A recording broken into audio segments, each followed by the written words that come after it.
मित्रों, एक बार एक प्रश्न पूछा गया कि किसी भी राष्ट्र के लिए या किसी भी समाज के लिए सबसे बेशकीमती क्या है? कोई कहता खनिज पदार्थ, कोई कहता नदियों का जल, जिससे सिंचाई होगी, हाइडल पावर प्रोजेक्ट बनेंगे और अलग-अलग बातें होती। लेकिन ये सर्वमान्य है कि किसी भी राष्ट्र के लिए, किसी भी समाज के लिए, किसी भी परिवार के लिए सबसे बेशकीमती है वहाँ का ह्यूमन रिसोर्स, वहाँ के नागरिक। और नागरिक कौन है? आज के नागरिक, वो पहले बच्चे थे। कल के जो नागरिक हैं वो आज के बच्चे हैं। तो कहने का मतलब है कि children are the greatest asset of the world. दुनिया की सर्वोच्च संपत्ति है ये हमारे बच्चे। अब इनका जैसा रख रखाव करेंगे, ये वैसे ही होंगे आगे। या तो ये बन जाएंगे एसेट या बन जाएंगे लायबिलिटी। लायबिलिटी अगर बनेंगे तो समाज का पतन होगा, समाज को इनका परवरिश करना पड़ेगा और समाज मुश्किलों में होगा। और अगर ये बच्चे एसेट बन जाते हैं तो समाज में शांति होती है, सुख समृद्धि बढ़ती है। ये बहुत निश्चित सी बात है। तो अब है कि क्या हम अपने इस बेशकीमती धन का ठीक से रख रखाव कर रहे हैं? क्या इनको प्रॉपर, इनको परवरिश, शिक्षा, दीक्षा, क्या इनको मिल रही है? मनुष्य के विकास में जो कई आयाम हैं उसमें एक है फिजिकल, शरीर अच्छा होना चाहिए, स्वस्थ और सुंदर होना चाहिए।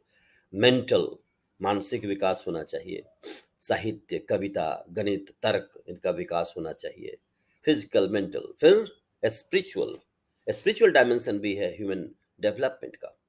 अगर इन तीनों डायमेंशन पर काम हो रहा हो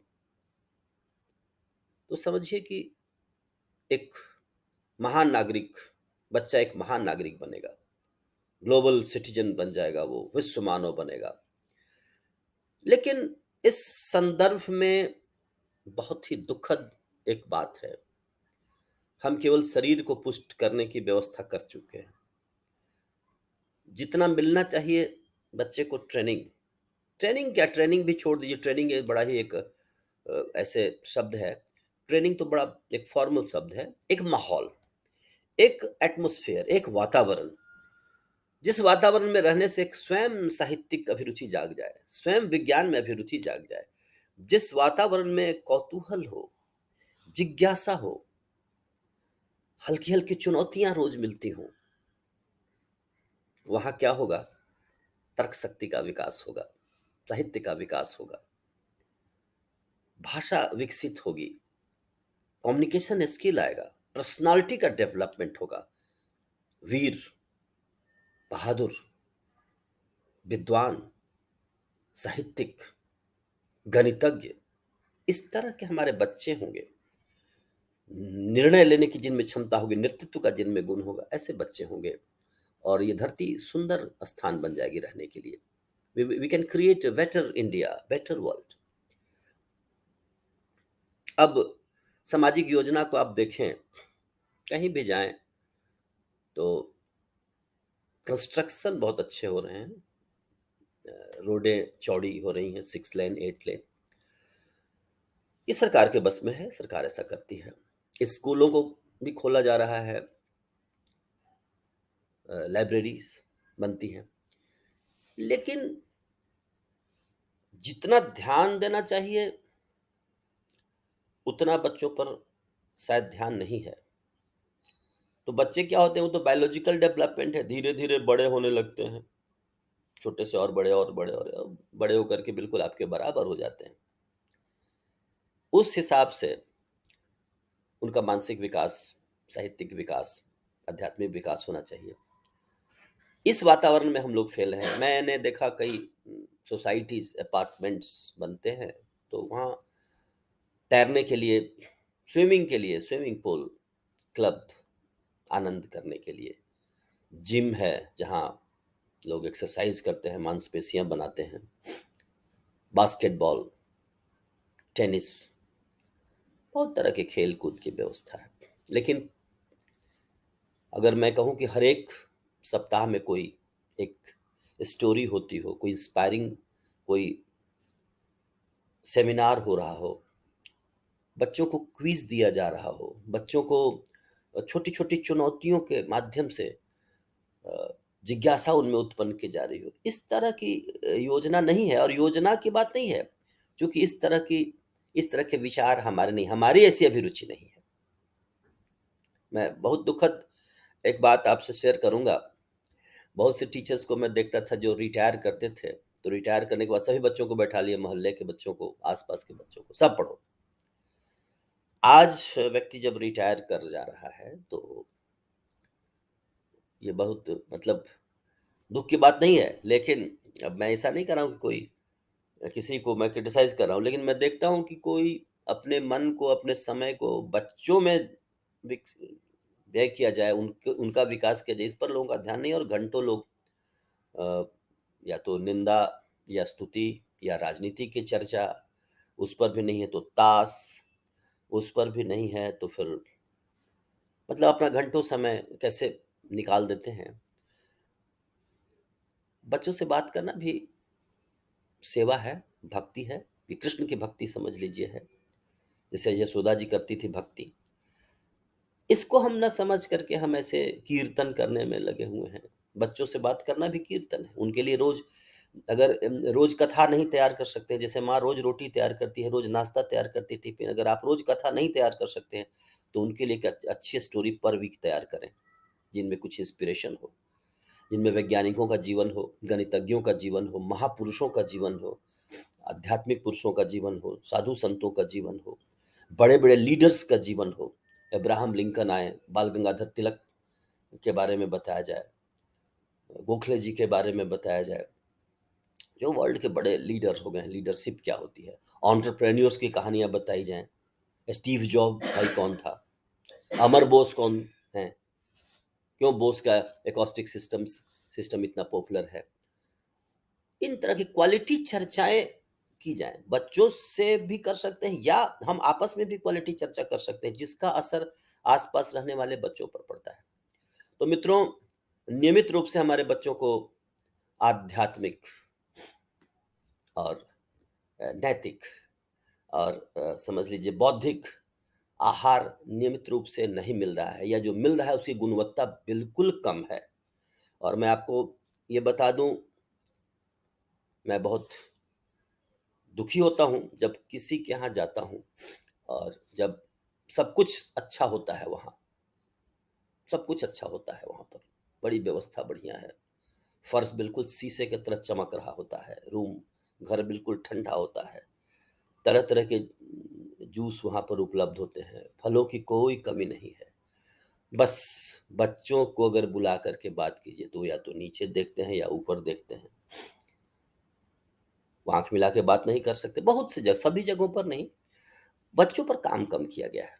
हालाँकि उनको बहुत अधिक घुमाया जाता है, उनको सुविधाएँ बहुत हैं, लेकिन बच्चा 3-3 क्लास पीछे चल रहा है, कैलकुलेशन उसका नहीं है, चूँकि इस पर ही ध्यान नहीं दिया गया है, बाकी सभी चीज़ों पर ध्यान दिया गया है। बच्चों को प्राप्त करना एक बायोलॉजिकल प्रोसेस है, बहुत बार हम खुद ही तैयार नहीं होते हैं, हमारी खुद ही अभिरुचि नहीं होती है। तो इस तरीके से बच्चों को या तो हम आउटसोर्स करने की रात-दिन सोचते हैं। हम कोई एक अच्छा व्यक्ति सोचते हैं जिसके कंधे पर अपने बच्चे को लाद दें। अपने बच्चे को उतार करके दूसरे के कंधे पर रख दें। वो व्यक्ति भी जानता है कि वो अब आपके उसको उसको कंधे पर क्यों लेगा? आपके बैग को अपने कंधे पर वो क्यों ले? वो भी जानता है कि व्यक्ति मस्ती करना चाहता है और कुछ पैसे अपने मेरे तरफ फेंक रहा है, तो वो भी आपके साथ ही करता है। तो हमें बड़ा ईमानदार, बहुत ही सिंसियर बनना पड़ेगा बच्चों के प्रति। इन्हें ठीक है, आउटसोर्स किया जाए, राजा दशरथ ने भी तो आउटसोर्स किया था। अपने से अधिक बुद्धिमान ज्ञानी व्यक्ति वशिष्ठ जी के पास बच्चों को भेजा। हायर एजुकेशन के लिए फिर अ, उनको उनके साथ अटैच किया गया, विश्वामित्र ऋषि के साथ अटैच किया। उससे भी कोई हायर अगर चाहिए इंस्ट्रूमेंट या ज्ञान चाहिए, तो अगस्त्य मुनि से उनका संपर्क हुआ, जो खुद उन्होंने संपर्क किया श्री राम ने। आप देखिए, ज्ञान प्राप्त करने के लिए दूसरे से सहारा लेना बिल्कुल अच्छा है, बिल्कुल लिया जाना चाहिए।